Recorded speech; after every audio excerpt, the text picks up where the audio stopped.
Hello, hello. Hello, friends. Welcome, welcome.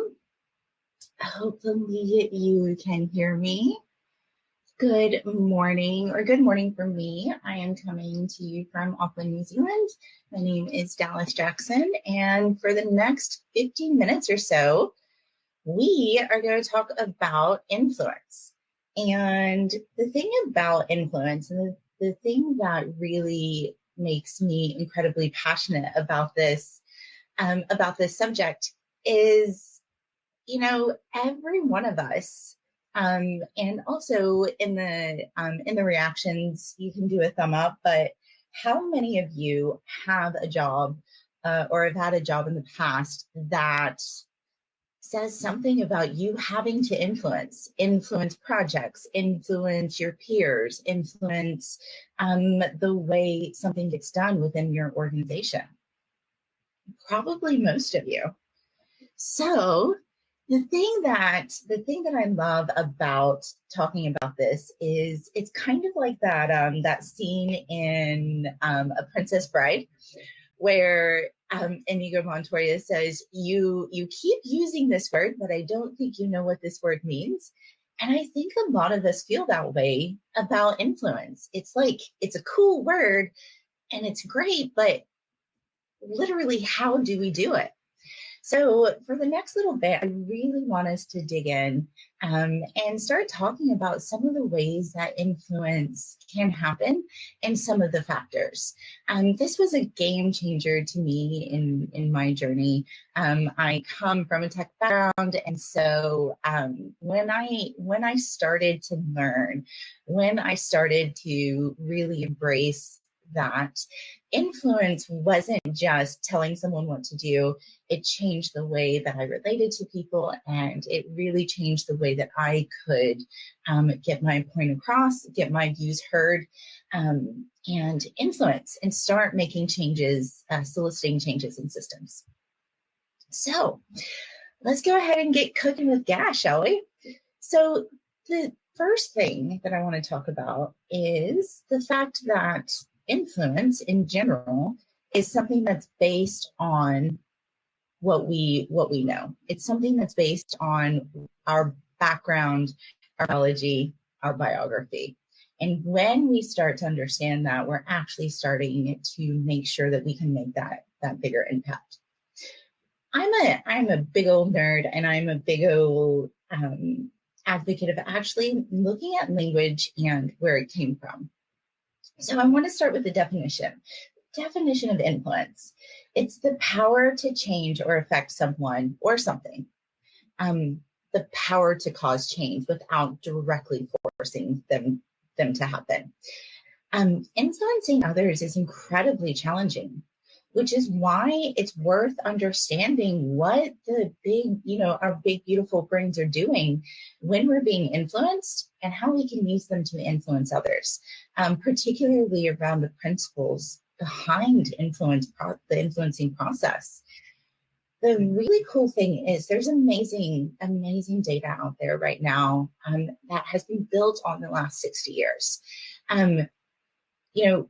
Getting people to say yes is something that we all strive for, no matter if we are in security, if we are developers, if we're financial analysts, or if we are mothers, to teenagers. I find that I reach into my influence bag much more with my 15 and 16-year-old than on a daily basis with work. So when we make a decision, it would be really, really nice. Like, it would be so awesome to think that people consider all of the available information in order to guide their thinking. But the reality is, very often, because we have so much overload of information, because there's so much technology and so much coming at us all the time, we rely so heavily on shortcuts and rules of thumbs and biases to make our decisions. So we're going to talk about this. We're going to look at the principles, but first we're going to start by looking at what our brain does. What is our basis of our brain? Because as much as I want to think that all of my decisions are made on logic and fact, and when the science train comes to town, we have to admit to ourselves that we are emotional creatures, and we are not moist robots. So we have to take consideration for those emotions, the background, and the experiences that we've had in life, because every single one of those is shaping the way that we influence and shaping the way that we make decisions. So the first thing I want to take a second to really stop and look at is, throughout this entire session, we are also going to think about the ethics of doing things. And we're going to also explore how we can kind of see through people trying to use these principles on us. Because I guess I'm going to quote Spider-Man, with great power comes great responsibility. And so when we use these principles, let's make sure we're using them from a place of getting to betterment of the entire system that we're in. So I want to start with this, and I want you to look at this slide. I want you to count how many white dots you see and how many black dots you see. I'm just going to take a second.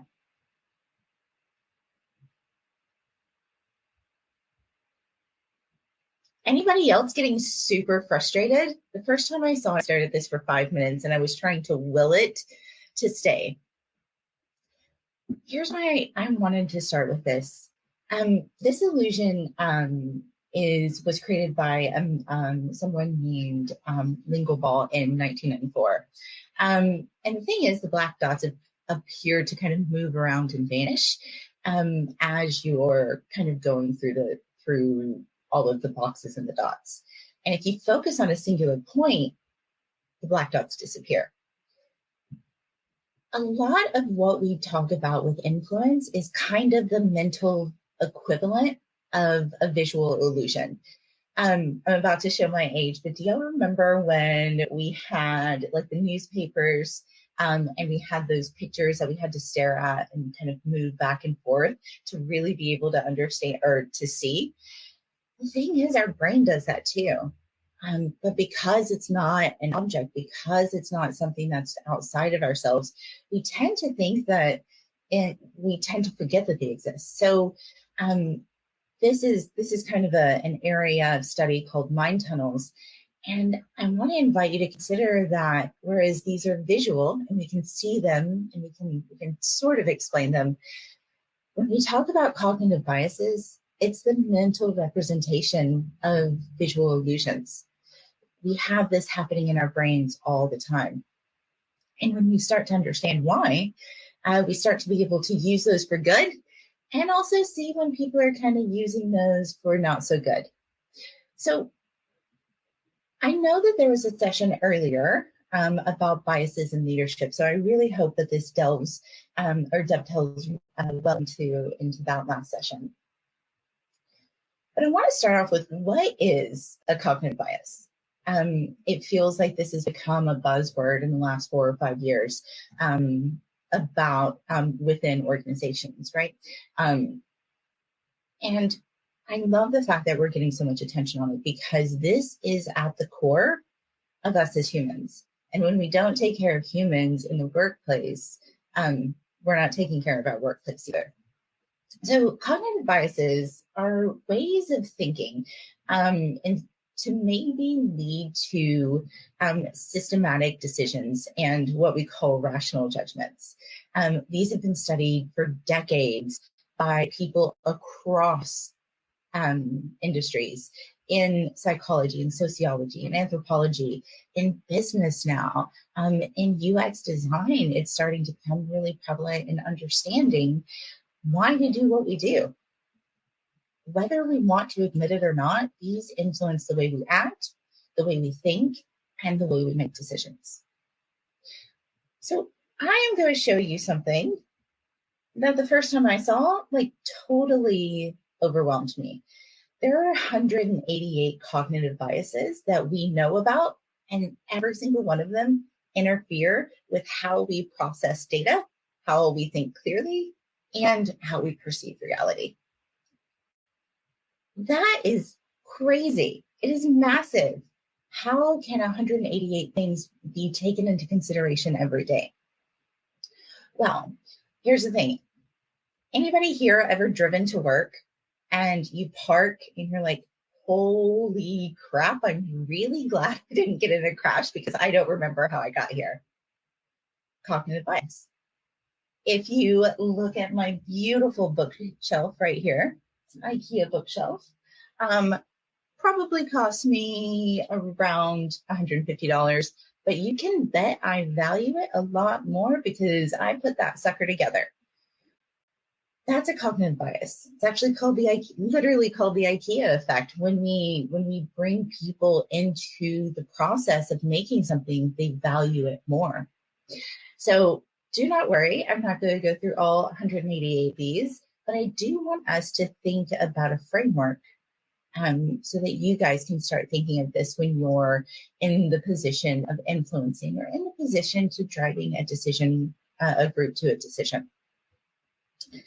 So here's my cheat sheet. So in the Cognitive Bias Codex, it's broken down into 4 areas. One, the first problem we have is there is too much information. There is just too much information in the world, and it leaves us no choice but to filter it. If we were to take in everything that we see, smell, touch, taste, feel, our brain would short circuit. So our brains use some of these simple tricks to pick up the bits of information that are most likely going to be useful in some way. We notice things that are already primed in memory or, repeated often. So I remember 6 or 7 years ago, I remember I was buying one of my first brand new car, maybe 8 years ago. And I was looking at Hondas. And I remember when I was driving down the road, I swear every single car on the road was a Honda CRV. But that's because I was primed to look for it, because I knew that was in the price range I wanted, that had the features that I wanted. So when we're primed, we're going to start noticing things. Over 2 years ago, I moved to New Zealand, and you can bet my ears perk up whenever I hear an American accent, because I'm primed for that. I grew up in the States. I lived in the States until a few years ago, mostly. So we're primed to remember things when we prime our brains, we remember things more clearly. So that's one of the too many. Bizarre, funny, things that are different stick out in our brains. So that's why you remember somebody walking down the street in a chicken costume versus, the 200 people that walked through with jeans and a t-shirt. We notice things that are different. We also notice when things change, and we'll generally tend to weigh the significance of the new value by the direction that the change happened, positive or negative. And these are things like anchoring effect or the anchoring bias, where the first thing we hear about something is usually the thing we anchor to. A good example of this is in a negotiation, the first number that's thrown out is usually the thing that's anchored around. We draw on details to confirm our existing beliefs. So if we're presented with information that's not really in our realm of belief, we are going to Google information, and usually what happens is we're going to look for the stuff that confirms our biases, right? There's a reason that people watch different news channels. They watch them to confirm their own beliefs. And the last one for too much information is, y'all, we're human. We notice flaws in others more easily than flaws in ourselves. So we have naivete. We have a biased blind spot. And so we have to take those into consideration. Now, the next one is not enough meaning. So, the world is confusing, and we need to make some sense of it, really, in order to survive. Once the reduced stream of information comes in, we connect the dots and we fill in the gaps with stuff we already think we know. and then update our mental models of the world. So we fill in those gaps. We find stories and patterns in sparse data. We look for things that link. We never have the luxury of having the full story. And this is how our brain reconstructs the world to feel complete inside of our head. So we make those patterns. We seek to fill in the gaps.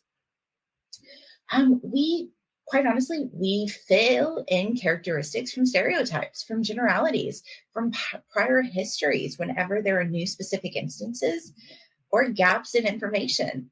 A great example of this, one of the first times I went to the grocery store here in New Zealand, y'all, there were like 4 people that didn't have shoes on. And in America, like we have no shirt, no shoes, no service. So it was a complete shock to me. And I thought that, I was like, wow, I really thought, I was like, they're doing something wrong. But quite honestly, it was me that was putting my biases in effect in a new situation. So so we have too much information, not enough meaning. And then we need to act fast. When we need to act fast, we're constrained by time, we're constrained by information, and yet we can't let that paralyze us, right? I think we've all experienced analysis paralysis. Times that by 1,000. And that's where we could go if we didn't have these cognitive biases. Without the ability to act fast in the face of uncertainty, we would perish as a species. So with every new piece of information, we need to do our best to assess our ability to affect the situation and apply it to decisions. So we have to be open to, quite honestly, dare I say, being wrong or having to change our mind when presented with new facts. In order to act, we need to be confident in our ability to make that impact, to feel what it's like to do things that are important. So there's things like the overconfidence effect. There are things like optimism bias, right? Like in that, what happens there is, we plug the destination into Google Maps, and Google Maps says arrival time 11:23. And I don't know about y'all, but what I do is I set time to beat 11:23. There's an optimism bias there. And we need to understand that we have to have accurate thinking. But we do have that optimism bias. So what I have to do is check myself. I'm like, all right, I'm not going to tell anyone 11:15, even though that's what I want to tell them. I will just say, hey, Google or Waze says 11:23, and that's the time right now. In order to get things done, we're motivated to complete things that we've already invested time in. Anybody here have sunk cost fallacy? That's what this is. When you go through a project and you're at 80% there, and then something happens and we have to respond to change. And what that change tells us is that we should not complete that last 20%. But we have put blood, we have put sweat, we have put tears in it, and you can bet your butt we're going to finish that, because we're valuing that piece of work not for the value of it, but for what we put into it. I recently had to really look at my goals, because there was this certification that I've really wanted and worked for the past 10 years. The market's changing. It's not absolutely necessary for me to have that anymore, but it took so long for me to have to let that go because I had put so much time into it. But the thing about that is when we say yes to one thing, we're saying no to all of these other things. And so we have to have the discipline to look at that. But how do we know to do that unless we start to look at the way that our brains work? And then the last one here is, what should we remember? There's too much information in the universe.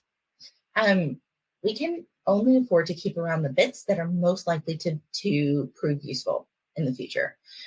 We need to make constant bets and constant trade-offs around what we try to remember and what we forget, because we want to get rid of the crap that's not useful to us. However, let's be honest, I don't know about you guys, but if you put a Biggie Smalls song up on the stereo right now, I could guarantee I know every lyric to that. And sometimes I call my daughter Emma by my son Liam's name.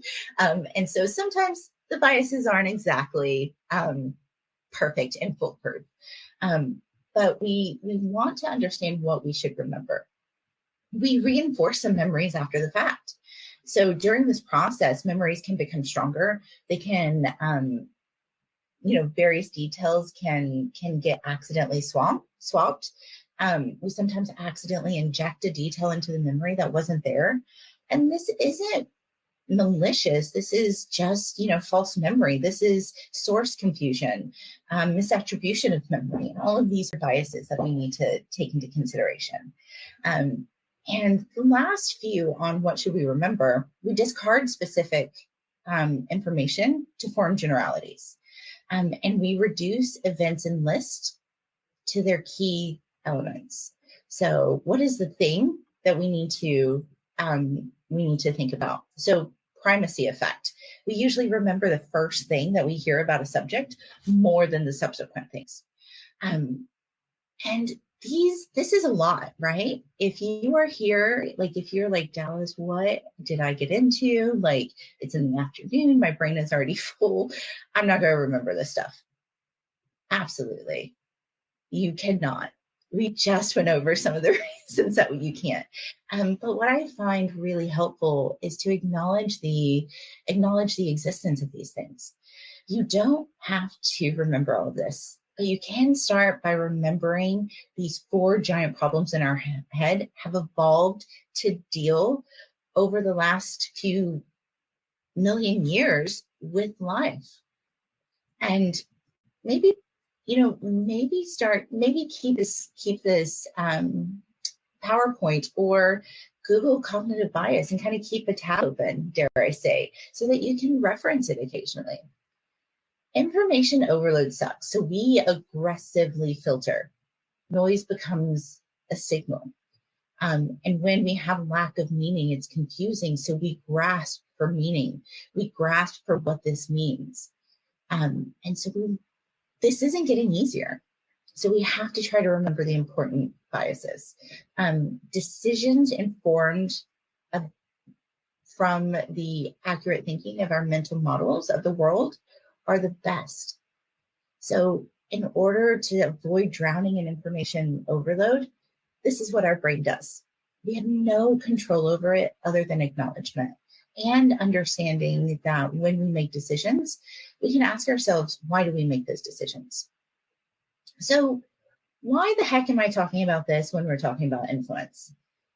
Because there are ways that we can use these cognitive biases to influence others. So a few of my favorite ways of doing this is, like I said, primacy bias and recency bias are 2 major influence or major ways to influence.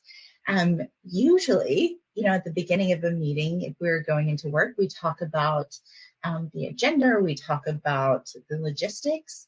And the interesting thing is that's what sticks into the people's mind. So my invitation to you is to consider, instead of going through the mundane things that we usually go through when we're facilitating, what's the most important thing that you want out of that meeting? Talk about that first. And that way that sticks in people's brains. That sticks in the way that they're going to relate to that information. Also to take into consideration the IKEA effect, what I talked about earlier. When we talk about security, when we talk about compliance, when we talk about, the things that, dare I say, aren't the actual making of something, we sometimes neglect to bring those people in, bring the extended team in. But here's the thing, I've never worked with somebody from security, somebody from compliance, who at the beginning of the project wasn't working at their very best in order to make the project successful.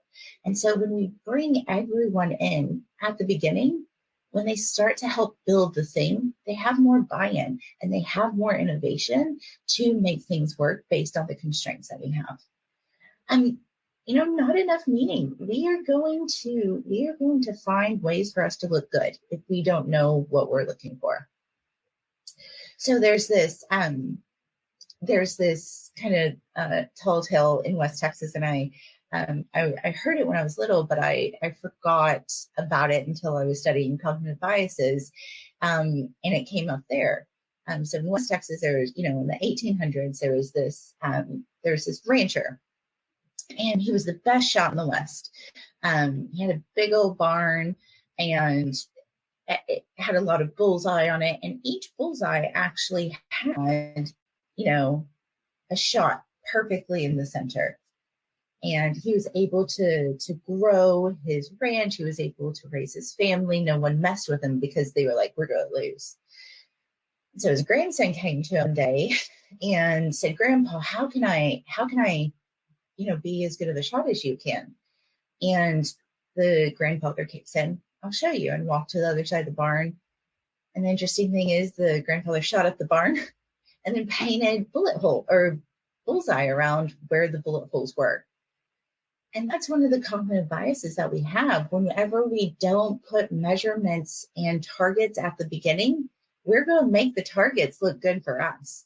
And so I invite you to consider that whenever you're doing a project at home, at work, whatever, any transaction that you do, and when I say transaction, I mean the exchanging of energy with another person. What is the goal? What are we trying to measure, and making sure that we have that in our forefront so we're not making things up that make us look real good.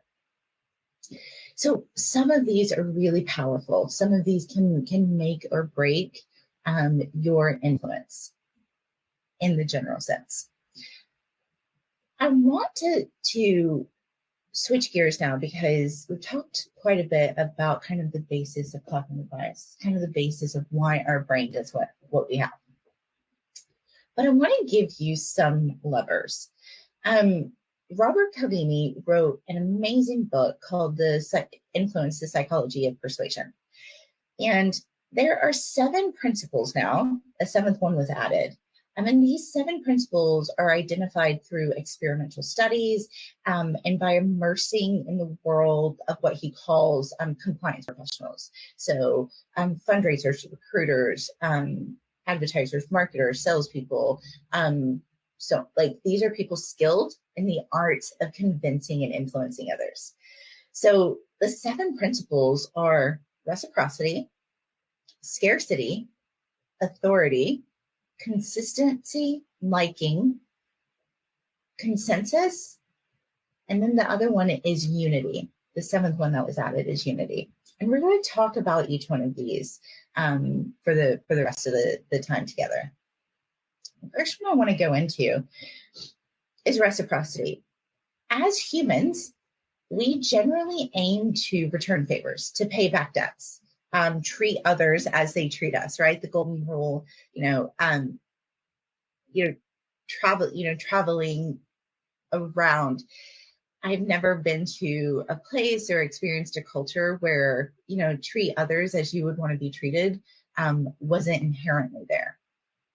So according to the idea of reciprocity, this can lead us to feeling obligated to offer concessions or discounts to others. This is because we become really uncomfortable when feeling indebted to people. Now, how do we use this? Because that feels kind of crappy. I don't want people to feel obligated to help me. I don't want people to feel uncomfortable. So again, we have to think about the ethics behind this. We want to make sure we align with our own ethics when we're influencing. So with reciprocity, if a colleague helps me when I'm busy with a project, I am sure going to offer the same to them to support their ideas and their project. So you might decide to buy more from a supplier if they have offered you an aggressive discount, or you might give money to a charity who has given you a flower in the street. People repay in kind, whereby the application is give what you want to receive. And this induces that underlining sense of connection. To use reciprocity to influence others, you'll need to identify your objectives and think about what you want from the other person. You then need to identify what you can give them in return. The key is that when what is given in value is valuable to that person, and the person feels willing to do something in return. Sometimes you can use this principle by simply reminding the other person of how you've helped them in the past. Put simply, people give back to others in the form of behavior, gifts, or services. If a friend invites you to their party, there's an obligation for you to invite them to a future party and hosting. If a colleague does you a favor, then you owe that colleague a favor. And in the context of a social obligation, people are more likely to say yes to those who they are owed. One of the best demonstrations of the principle of reciprocity comes actually from a series of studies conducted in restaurants. So the last time you visited a restaurant, there's a good chance that the waiter or waitress will have given you a gift. Probably around the same time they bring you the bill. Weird how that works. Sometimes, it's a fortune cookie. Sometimes it's a mint. Sometimes they bring it in conjunction with a liqueur or a coffee. Does the giving of a mint have any influence over how much tip you're going to leave? I would have said absolutely not. But that mint can have a surprising difference. In the study that I'm talking about, giving diners a single mint at the end of their meal typically increased tips by around 3%. Interestingly, the gift is doubled and 2 mints are provided. Tips don't double, they quadruple, a 14% increase in tips.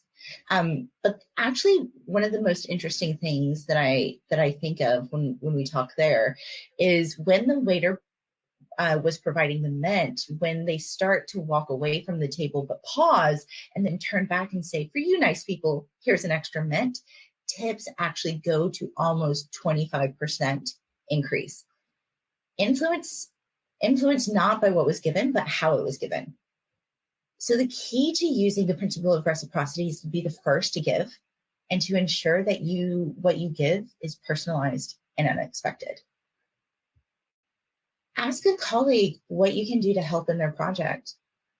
Ask a colleague, "Hey, I'm getting coffee from wherever. What would you like?" And in the virtual world, one of the biggest pieces of reciprocity that I see is I ask people a lot of times, "Hey, do you want to have a working session? We don't have to talk, but let's just be on Zoom so we can get our work done." And that can be incredibly powerful. The next lever is commitment and consistency. We have a deep desire to be consistent. And for this reason, once we're committed to something, we're then more inclined to go through with it, whether it's the best thing for us or not. For instance, you are, when talking kind of about a colleague, we're much more likely to support a colleague's project proposal if we have shown interest when they first talked about the idea. Even if it's passing in a hallway, if I'm like, "Hey, I have this idea," someone says, "Great, that's a great idea." That makes them much more likely to support it in the future. People align around their commitments. Cialdini's research has demonstrated that most people, once they take a stand or go on the record of in favor of a position, it is much harder to move them from that. If they commit verbally or in writing, it even goes through the roof. But here's the thing about the ethics. They have to have free choice, and they cannot have been forced. So if you're building support for a project, talk about ideas early. Talk about ideas early with stakeholders, with your peers, and take their comments and views into account. If you're selling a product, sell a very small quantity, like a teaser, a taster, or make it easy for people to change their minds once they bought it.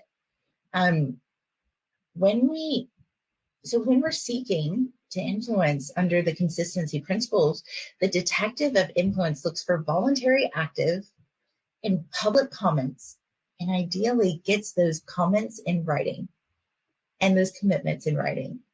One of the studies that I was looking at when I was prepping for this talk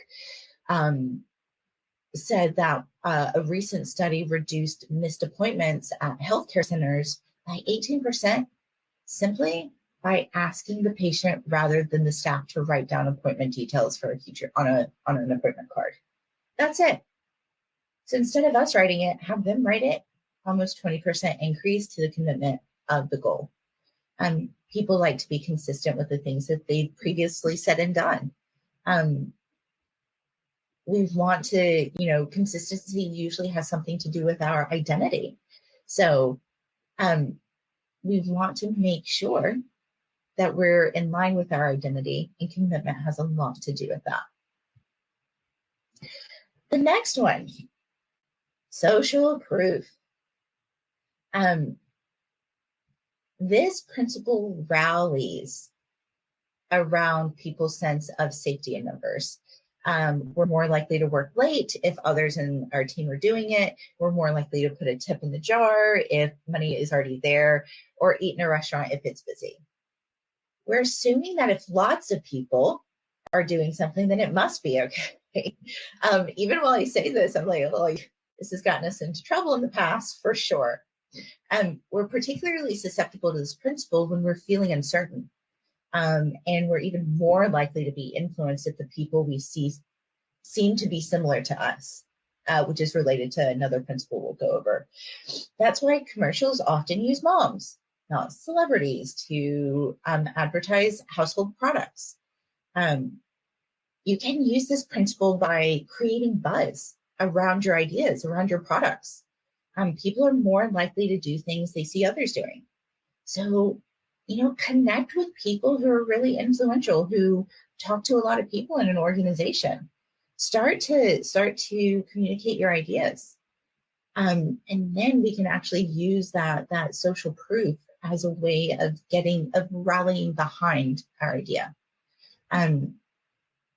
This relates to our need to belong, to be respected, and not be kind of cast out of a group.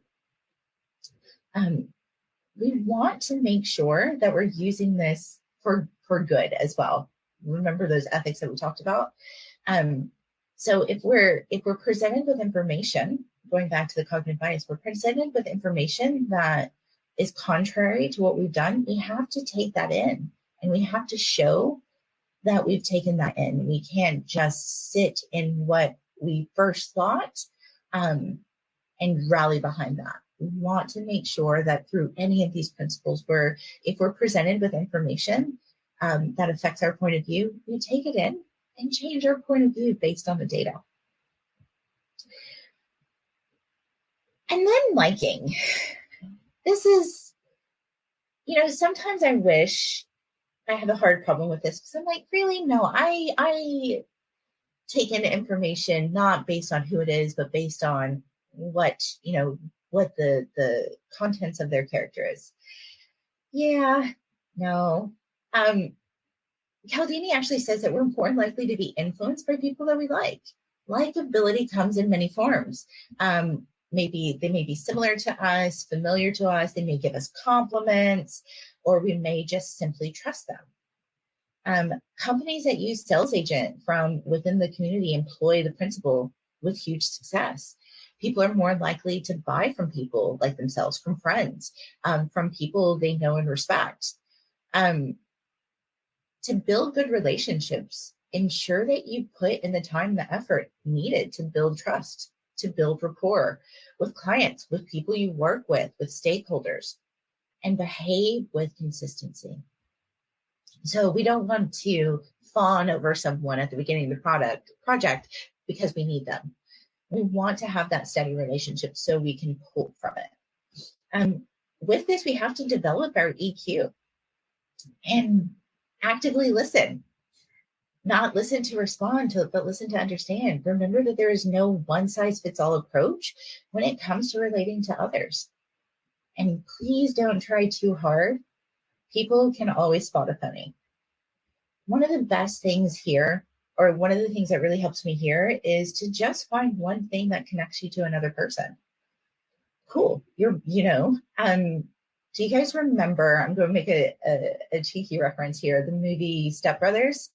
And there's a scene in it where John C. Reilly and Will Ferrell were talking about things they liked. And then they were talking about, like, one of the lines is, on the count of three, say your favorite dinosaur. And they both say Velociraptor at the same time.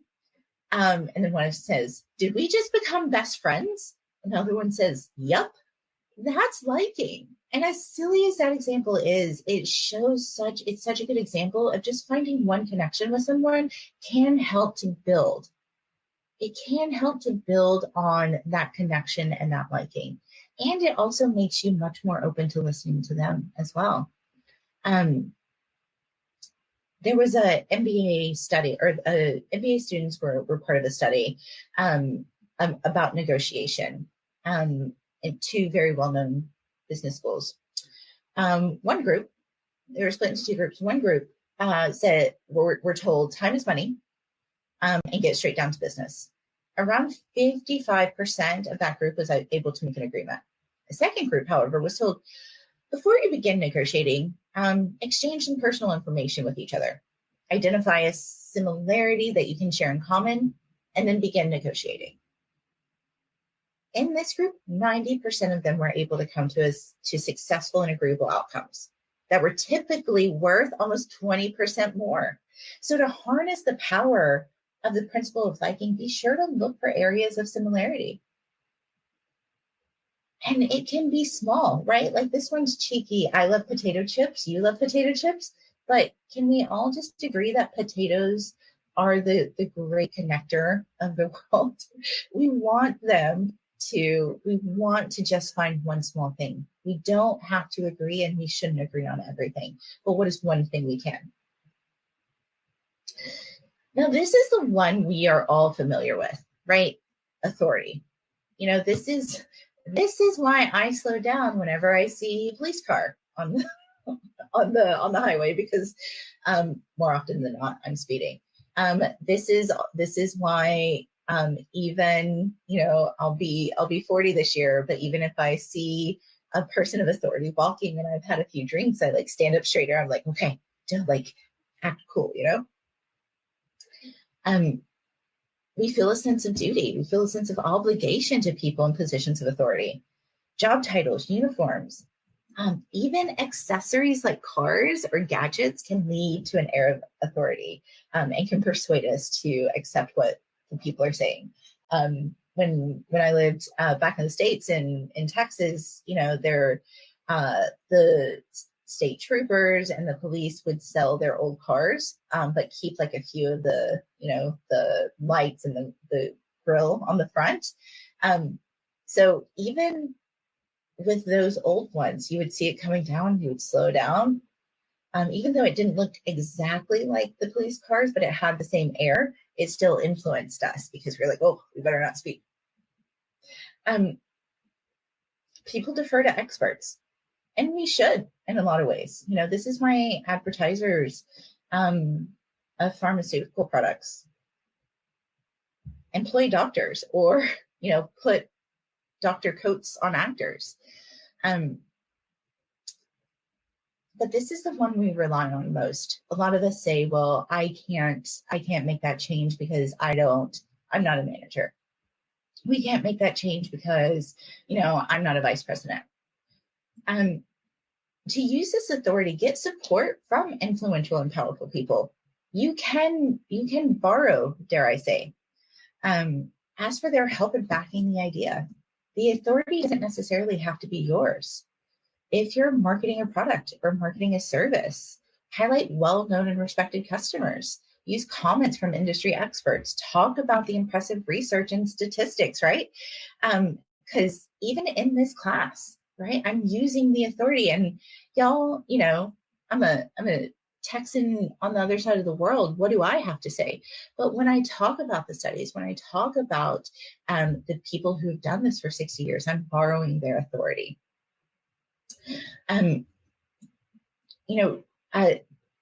Therapists, for example, are able to persuade more of their patients to comply with recommended exercise programs if they display their medical diplomas on the wall in their consulting rooms.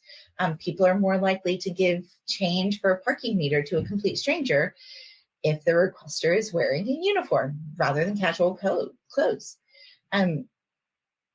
What the science is telling us that it's important to signal to others what makes us credible. How are we a knowledgeable authority before you can make that influence attempt? Of course, this can present a problem. You can hardly go around telling potential customers how brilliant you are, but you can certainly arrange for someone to do it as well. Surprisingly, the science tells us that it doesn't seem to matter if the person who introduced you is not only connected to you, but also likely to prosper from the introduction themselves. So asking someone to introduce you to a stakeholder who's really influential will add reciprocity too, because then that person is viewed as trying to be a connector as well. One person or one study in real estate, they were actually, this real estate agency was able to increase both the number of properties, property appraisals, I should say, and the number of subsequent contracts by one change. The reception staff who answered the customer inquiries first mentioned their peers' credentials. So customers interested in letting a property were told, lettings, let me connect you with Sandra. She has over 15 years of experience. Customer who wanted more information about selling, speak to Peter, our head of sales. He has over 20 years experience selling properties. I'll put you through now. The impact on this experiment led to a 20% rise in the number of appointments and 15% increase in the number of signed contracts. Not bad for a small change in the form of persuasion science that was both ethical because it was true and costless to implement. So there's a few more that I want to pop through before we really talk about maybe how to look at it for our way. There's scarcity. Who here has been on Amazon? And I'm going to pick on Amazon because I'm ex-Amazon. Who's been on Amazon between like the hours of midnight and 3 and been looking for random stuff, like a floating, pot for plants? I don't know. And in the description, if it only said only 2 left, you were like, absolutely, I have to have it. If that has happened to you and it has influenced you to buy, you, my friend, have been influenced by scarcity. We buy things immediately if we're told that it's the last one or that a specific offer will end soon. The principle says that things are more attractive when the availability is limited or when we stand to lose an opportunity. People need to know they're missing out if they don't act quickly. So, influence is often best exerted horizontally rather than vertically. So when things become less available, they become more desirable. There's a strong social aspect to this that leads us to, that keeping up with the Joneses kind of idea. So this can be trickier to apply within your organization if you're trying to influence others to support your ideas. So be aware that ethics can need to be very clear when we're trying to do this in the organization to support ideas. And then the last one that was added after is unity. We want to have a shared identity that both the influencer and influencee are part of. The more we perceive people as part of us, the more likely we are to be influenced by them. This kind of fits with the entire theme of the influence lovers, which is to create a favorable stance in someone's mind, just before the actual persuasion effect occurs. To me, this strengthens the importance of tribal values. Everything in our brain is wired to the days of tribal communities. That's why us versus them is so powerful. So the 7th principle is all about a sense of belonging. And belonging is the key to wholeheartedness. So I think the best way to explain this is we categorize ourselves according to our friends, according to our social status, according to genders, our nationality, where we live. And, I identify as, a Texan in New Zealand, which is a very small piece of work or subset, I guess. So if I meet someone else who's even heard of Texas here, I'm like, we are friends. We are absolutely friends. And we're going to do all the same things together. So these are the 7 principles. Now, I want you to be careful how you use these because it's very easy to use them to mislead or deceive people. So when you use these appropriately, make sure that you're being honest, be completely truthful, and persuade people to do things that are good for the organization system you're in, or for themselves. And the last thing is how to resist influence. So remember the following points. I'll just do 2. Before accepting a free gift or a discounted service, or before agreeing to hearing confidential information, ask yourself whether you're going to feel obliged to give the same or more in return. Should you decline so you don't feel indebted? Before agreeing to a course of action, even at a very preliminary level, think about the consequences of your decision. Will you feel so invested in the new course of action that you won't want to change your mind? And then the last one I'll talk about is carefully note your reaction to authority figures. Has the person you're negotiating with triggered your respect for authority? Are you making your choice because you want to, or are you swayed by their expert opinion? And does this person genuinely have the authority that they are implying, or are they merely using this as a signal? So I hope I want to end this because I'm already a minute over. But thank you so much. And you are more than welcome to connect with me on LinkedIn. And here's a QR code for this and my website. The biggest references in this is Robert Cialdini's work around power of persuasion. And with that, thank you so much. And I will turn it back over. Thank you, guys.